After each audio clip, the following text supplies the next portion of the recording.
Hey everyone, Technomentary here. In today's video, I'm going to show you how to add a pattern to your lock screen on your Android phone. So let's get started. So first, you want to start by going into your settings.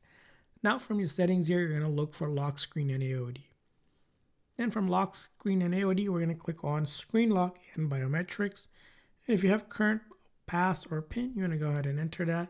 And now once you're here, this is the option where you can see a pattern, which is the third option. So if I tap on it, now I can actually go ahead and add a pattern, but I need to draw this pattern. So you can see here there are about 9 dots and you can do it anyway. Just make sure that you remember. So I'm going to go ahead and make a really simple one. So this is my pattern.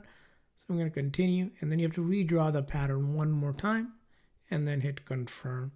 And now I have basically added a pattern to the lock screen. And to see how it works, if I lock the phone, I can see here, if I swipe up, I can go ahead and draw it and use it to unlock my Android phone.